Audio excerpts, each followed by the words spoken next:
Hi viewers, welcome to our channel. ప్రస్తుతం మనతో ఉన్నారు హైకోర్టు అడ్వకేట్ అలాగే పొలిటికల్ అనలిస్ట్ హనుమత్ ప్రసాద్ గారు. నమస్తే సార్. సార్, అమెరికాకి ట్రంప్ రెండోసారి అధ్యక్షుడిగా ప్రమాణ స్వీకారం చేసిన తర్వాత ఆంధ్ర నుంచి కావచ్చు, తెలంగాణ నుంచి కావచ్చు, లేదు ఇండియా తరఫున అమెరికాకి వెళ్ళినటువంటి స్టూడెంట్ల భద్రతకు సంబంధించి కావచ్చు, అక్కడ వాళ్ళ భవిష్యత్తుకు సంబంధించి కావచ్చు ప్రశ్నార్థకంగా మారిపోయింది. అనేక మంది ఇప్పటికే రిటర్న్ వచ్చినటువంటి పరిస్థితి, మిగతా వాళ్ళు కూడా తిరిగి పంపిస్తున్న పరిస్థితి. ఇంకా కొత్తగా మరలా అమెరికాకి వెళ్ళి చదువుకోవాలి, లేదో అక్కడ స్థిరపడాలి అనుకున్న వాళ్ళ పరిస్థితి అయితే ఇంక అంతే సంగతులు. ఏం సార్ అసలు ఈ పరిస్థితి గల కారణాలు ఏంది?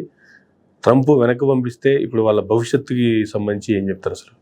ఇప్పుడు ట్రంప్ వచ్చాక విదేశాంగ విధానంలో చాలా మార్పులు వచ్చాయి. చాలా కఠినాత్మకమైనటువంటి వైఖరిని తీసుకొస్తున్నారు. అక్కడ తల్లిదండ్రుల్లో ఎవరు అమెరికన్స్ కాకపోయినా అక్కడ పౌరసత్వం ఉంటే వాళ్ళకి పిల్లలు కానీ పుడితే వాళ్ళకి మేము ఇక్కడ పౌరసత్వం అని చెప్పేశారు. ఎందుకంటే కేవలం అమెరికాలో ఉండిపోవడానికే అక్కడ కొంతమంది వస్తున్నారనేటువంటి భావనలో ఉన్నారు. ఓకే, ఇక్కడికి వచ్చి వాళ్ళ దేశ భద్రతకి పెను సవాలుగా మారిందన్నట్టుగానే భావిస్తున్నారు. ఎందుకంటే అక్కడ ఒక డిసిప్లిన్ ఉంది. ఇక్కడ నుంచి చైనా నుంచి, పాకిస్తాన్ నుంచి, ఇతర దేశాల నుంచి వాళ్ళ పాయింట్ ఆఫ్ వ్యూలో వెళ్ళినోళ్ళు ఇక్కడ అనేక రకాలైనటువంటి అసాంఘిక కార్యక్రమాలకి, అనైతిక కార్యక్రమాలకి మద్దతులు గట్ట ఇస్తున్నారు అనేటువంటి విషయాల మీద మ్యాక్సిమం వీసాలు ఇవ్వడం తగ్గించేసారు. ఉన్నళ్ళని కూడా షిఫ్ట్ చేసేస్తారు. అక్రమంగా వలసున్నటువంటి వాళ్ళని మనం చూసాం. ఆయన వచ్చి రాగానే కిందటి నెలలో 2 విమానాల్లో 2 కాదు 3 విమానాల్లో పంపించారు. చేతులకి కాలుకి బీడీలు వేసి మరి. అంటే వాళ్ళు ఒక మెసేజ్ ఇచ్చారనమాట, మీరు స్పాట్లో ఖాళీ చేసి వెళ్ళిపోండి, లేకపోతే లేదు. అదేవిధంగా అక్కడ ఏ రకమైనటువంటి కేసుల్లో ఇరుక్కున్నా అంటే ఏదో రకంగా అసలు ఏ కారణం లేకపోయినా ఇప్పుడు అక్రమంగా వలస ఉన్నారు, పంపించేశారు. లేదు కదా, ఇక్కడ ఎంతోమంది ఇల్లు వాకిళ్ళు అమ్ముకుని అక్కడ అమెరికాలో స్థిరపడి కొంచెం డబ్బు సంపాదించుకునే అవకాశం ఉందని చెప్పి తల్లిదండ్రులు బ్యాంకు లోన్లు తీసుకుని అందిన కాడికల్లా డబ్బులు తీసుకుని అప్పు తీసి పిల్లల్ని అక్కడ పంపిస్తున్నారు. ఇక్కడ పంపించాక ఇప్పుడు ఏం చేస్తున్నారంటే, ఏదో కేసులో ఇరుక్కున్నాడు, వీసా రద్దు చేసేసాం, ఈమెయిల్కి మెసేజ్ వస్తుంది, స్పాట్లో మీరు ఖాళీ చేసి వెళ్ళిపోవాలి.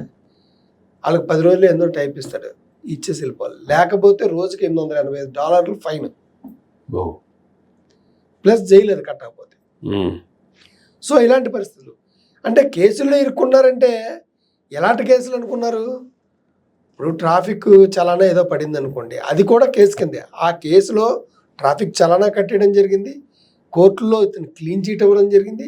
అలాంటి కేసులను కూడా పాత వ్యానం ఉంటే అవి తీసి, కొన్ని ఇప్పటివి కాదు పాత వ్యానం ఉంటే అవి తీసి దాన్ని వెతికి పట్టుకోవడం, అలా కాలేజెస్కి మెయిల్స్ పంపించడం, వీళ్ళకి మెయిల్ పంపించడం, మీ వీసా రద్దు అయిపోయింది, ఇమీడియట్గా వెళ్ళిపోండి, ఓకే ఇమీడియట్గా భారతదేశం వదిలి వెళ్ళిపోండి, ఓ టైం 10 days అంత ఇస్తున్నారు. అది మళ్ళీ మిగతాది అక్కడ ఏదైనా దేశాల మధ్య లేకపోతే ఇంకోటి యుద్ధ వాతావరణం జరిగినప్పుడు ఏదైనా దేశానికి సపోర్ట్గా నిలబడుతూ అక్కడ ర్యాలీలు చేసినా, ర్యాలీలో పాల్గొన్నా, లేకపోతే ప్లకార్డులు పట్టుకున్నా కూడా వీసాలు రద్దు చేస్తున్నారు. ఒక్క ఇండియన్స్కే కాదు, చైనా వాళ్ళకి, పాకిస్తాన్ వాళ్ళకి, అందరికీ కూడా. ఇక్కడ ఇజ్రాయెల్కి పాలస్తీనాకి మధ్య యుద్ధం జరిగింది. ఇజ్రాయెల్కి పాలస్తీనాకి మధ్య యుద్ధం జరిగినప్పుడు పాలస్తీనాలో చాలామంది చనిపోయారు ఇక్కడ. సో అక్కడ ఇజ్రాయెల్ దురహంకారానికి నిరసనగా అక్కడ కొంతమంది లోకల్ పాలస్తీనాలు అక్కడ పాలస్తీనాలో ఉంటూ ఇక్కడ సెటిల్ అయిపోయినటువంటి అమెరికాలో ఉన్నటువంటి వాళ్ళందరూ కూడా నిరసనలు తెలియజేశారు దేశవ్యాప్తంగా.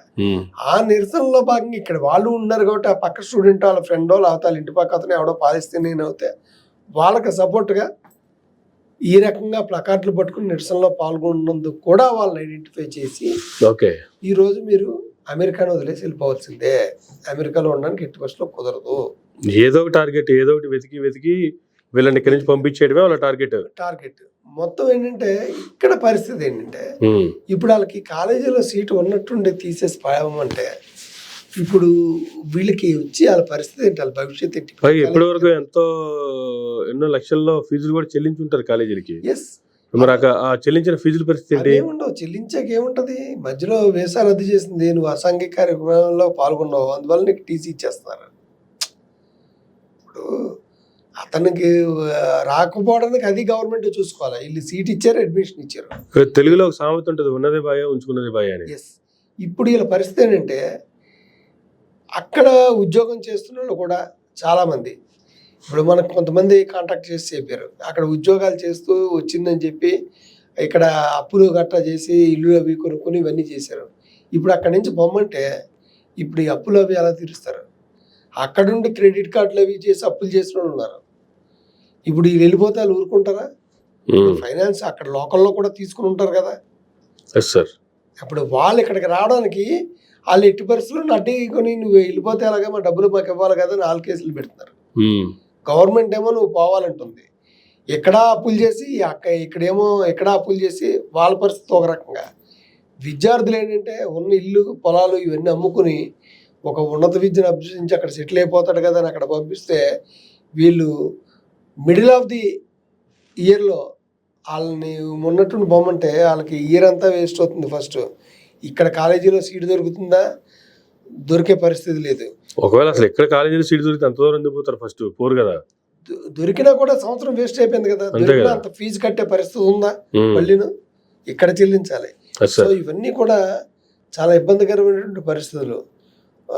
ఈ విధానాన్ని కొంచెం ప్రభుత్వం కూడా అంటే ఏదో కార్యక్రమాల్లో పాల్గొన్నారంటారు. అసలు కొంతమందికి అయితే చైనాలో ఉండేటువంటి ఇవాళ నిన్న పేపర్లో వచ్చింది, చైనాలో ఉండే వ్యక్తులు అసలు ఏ కార్యక్రమంలోనూ పాల్గొలేదట. వ్యతిరేక కార్యక్రమంలో పాల్గొలేదు, కనీసం ట్రాఫిక్ రూల్స్ను ఉల్లంఘించలేదు, ఎక్కడ ఏ చిన్న రిమార్క్ కూడా లేదు. అలాంటి వాళ్ళను కూడా తీసేసినట్టుగా స్కూల్లోంచి లిస్టులో తీసినట్టుగా అక్కడ ఎఫ్బీ వాళ్ళు ఏం చేస్తారంటే వాళ్ళు యూనివర్సిటీలోకి వెళ్ళి ఎంతమంది ఉన్నారో చూసుకుంటున్నారు. ఆ యూనివర్సిటీ దాంట్లో పెట్టేస్తున్నారు, వీళ్ళ మీద కేసులు ఉన్నాయి, వీళ్ళకి వీసా రద్దు చేసామని. ఆ స్కూల్ నుంచి వాళ్ళకి మెసేజ్లు వస్తున్నాయి, బాబు మీ పని అయిపోయింది, మీరు ఇంక తక్షణం వెళ్ళిపోవాలా, ఇంకో మీరు కానీ ఎక్కువ రోజులు కానీ ఉంటే 10 రోజులు పైబడి కానీ ఉంటే మిమ్మల్ని లోపల వేసేటువంటి పరిస్థితి ఉంది అంటే రోజుకి 885 రూపాయలు మీద డాలర్స్ కట్టాలా. 885 రూపాయలు కాదు, $885 అప్రాక్సిమేట్గా 1,00,000. రోజుకి ₹1,00,000 ఎక్కడి నుంచి కడతారు? అంతే కదా. అది ఇదివరకు ఏంటంటే వాళ్ళు పార్ట్ టైం ఉద్యోగాలు చేసుకునేవారు, అసలు అది తీసేసారు, అసలు చేసి కూడా ఏం చేయకూడదని. ఇలాంటి పరిస్థితుల్లో తల్లిదండ్రులు కూడా విదేశాల మీద వ్యామోహంతో, విదేశాలతో మోజుతోటి ముందు వెనక చూసుకోకుండా మీ ఇల్లుల్ని వాటిని అమ్మేసుకుని వెళ్లకుండా అదేదో ఇక్కడ చదివించండి అని నేను చెప్తున్నాను. ఇది ఏ దేశం ఏంది, రేపు పొద్దున ఇంకో దేశం అవ్వచ్చు. వాళ్ళకి తలనొప్పిగా మారిందంటే ఇంకో దేశం అవ్వచ్చు. ఈ దేశంలోనే కదా చదివేవాళ్ళు, మన వాళ్ళు చాలా దేశాల్లో చదువుతారు. అక్కడ కూడా నిర్ణయాలు తీసుకుంటే పరిస్థితి. అందువల్ల తల్లిదండ్రులు జాగ్రత్తగా ఉండాలని నేను సూచిస్తున్నాను. కానీ ఇలా మిడిల్ ఆఫ్ ద ఇయర్ చేస్తున్నటువంటి వీళ్ళు ఇంతకాలం ఎలాగో ఉన్నారు కాబట్టి ఈ ఇయర్ అయిపోయేంత వరకు టైం ఇచ్చి నెక్స్ట్ ఇయర్కి ఇంక మీరు మీ దేశాలకు తిరిగి వెళ్ళిపోవాల్సింది అనేటువంటి నోటీస్ ఇస్తే ఇక్కడ ఇయర్ వేస్ట్ అవ్వదు, ప్లస్ వీళ్ళు కట్టిన ఫీజుకి న్యాయం జరుగుతుంది, పైగా వాళ్ళకి ఈ ఇయర్ అయిపోగానే వెళ్ళిపోతారు అన్న ఒక క్లారిటీ కూడా ఉంటుంది కదా. ఇప్పుడు అది కాలేజీ యాజమాన్యం ఆలోచిస్తుంది. కాలేజీ యాజమాన్యం ఏంటంటే అక్కడ ట్రంప్ ప్రభుత్వం సూచన ఇచ్చే పరిస్థితులు లేదు. ట్రంప్ ప్రభుత్వం చేసింది ఏంటంటే అక్రమంగా వలస ఉండే వాళ్ళని ఏరేసాం. ఇప్పుడు ఏంటంటే మాకు తలనొప్పిగా ఉండే వాళ్ళని ఏరియాల. తలనొప్పి అంటే ఇక్కడికి వచ్చి రకరకాల యాక్టివిటీస్కి పాల్పడుతూ రకరకాల నిరసనలో పాల్గొనేటువంటి వ్యక్తులు కానీ ఏదో రకంగా తీసేయాలి కాబట్టి వాళ్ళ మీద ఏ కేసు ఉంది. గతంలో కేసులు అయిపోయి ఫైన్లు కట్టేసి కోర్టు నుంచి ఫ్రీగా చిన్న కేసు అది, అలాంటి వాళ్ళ మీద కేసులు కూడా చూసుకుని ఏమన్నా ఉంటే తీసుకుని వాళ్ళ పేరుని అక్కడ యూనివర్సిటీలకు పంపించి వాళ్ళని డిస్మిస్ చేస్తున్నారు, సస్పెండ్ చేస్తున్నారు, టీసీలు ఇప్పి పంపించేస్తున్నారు.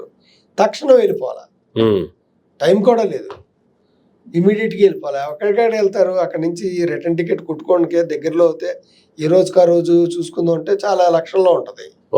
సో ఇలాంటి పరిస్థితులు ఉన్నాయి. అది అక్కడ ప్రజలు కూడా చాలా మంది హెసిటేషన్ చేస్తున్నారు ట్రంప్ తాలూకు విధానాలకి. ఇది ఒకటేనే కాదు, సుంకాలను ఇష్టం వచ్చినట్టుగా పెంచేయడం. ఇప్పుడు ఏదో 90 days సస్పెండ్ చేశారు, భారతదేశం మీద 26% సుంకాలు పెంచారు, ఎదురు తిరిగిందని చెప్పి చైనా మీద 145% పెంచారు సుంకాలు.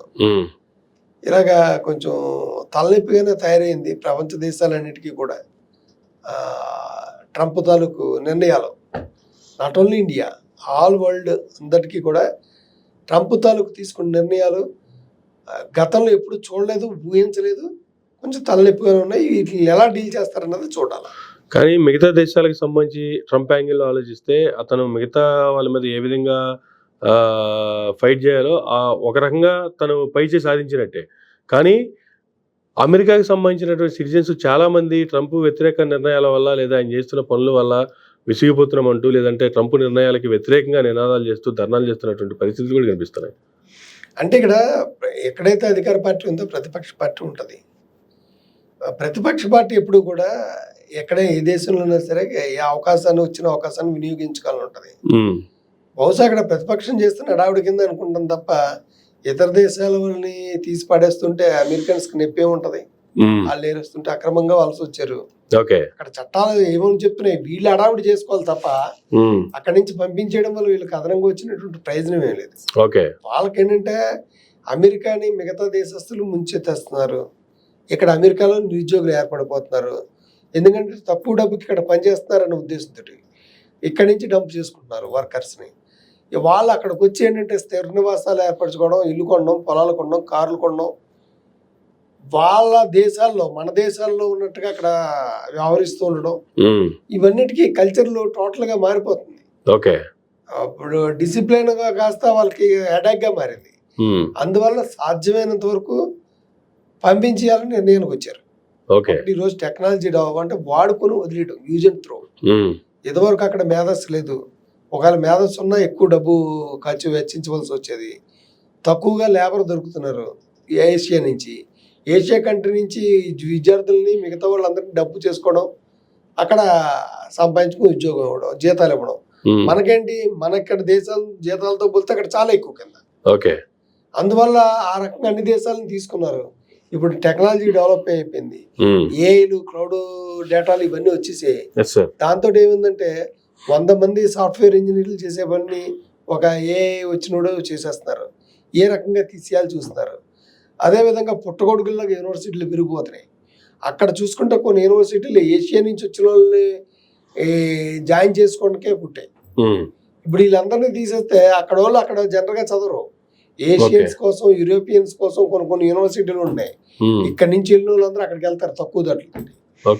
ఇప్పుడు ఏషియా నుంచి స్టూడెంట్స్ వెళ్ళిపోయారు అనుకోండి, ఇప్పుడు ఆ యూనివర్సిటీకి నష్టమే కదా. కొత్తగా స్టూడెంట్లు ఎక్కడి నుంచి వస్తారు? అంతే కదా. రేపు పొద్దున ఎవడో అప్లై చేయడు కదా. ఇప్పుడు వీళ్ళని పంపించేశారు. రేపు పొద్దున్న ఇంకోటి ఎవడో వెళ్దాం అనుకునేవాడిని, అమ్మో అమెరికా యూనివర్సిటీకి వెళ్తే మన డబ్బులు పోతాయని చెప్పి అమెరికా వైపు తిరిగి చూడరు. దానివల్ల వాళ్ళకి కూడా దెబ్బే కదా, యూనివర్సిటీ పెట్టుకున్న వాళ్ళకి కూడాను. సో ఈ ఎడాకులని ఎలా సాల్వ్ చేస్తారన్నది చూడాలి. Right sir, thank you sir, thank you very much అండి. ఈ పరిస్థితులు మారే అవకాశం ఉందా, లేదంటే ఉన్న వాళ్ళందరినీ వెనక తిరిగి పంపించేంత వరకు ఎలానే కొనసాగుందా? ఈ ట్రంప్ యొక్క నిర్ణయాలతో ఇండియాకి ఎటువంటి నష్టాలు జరిగే అవకాశం ఉంది? స్టూడెంట్స్ మరి ముఖ్యంగా ఏ విధంగా వాళ్ళ యొక్క ఇయర్ వేస్ట్ చేసుకుంటూ కూడా అక్కడ కట్టినటువంటి ఫీజులు అయితే అవి కూడా వేస్ట్ చేసుకుంటూ కూడా వాళ్ళ యొక్క భవిష్యత్తు ప్రశ్నార్థకంగా మారిపోతుంది అనేటువంటిది హనుమంత్ ప్రసాద్ గారు ఇచ్చినటువంటి వివరణ. ఇది నాటి ఇంటర్వ్యూ. మరొక ఇంటర్వ్యూలో మళ్ళీ కలుద్దాం. చూస్తున్నానండి మైరా మీడియా.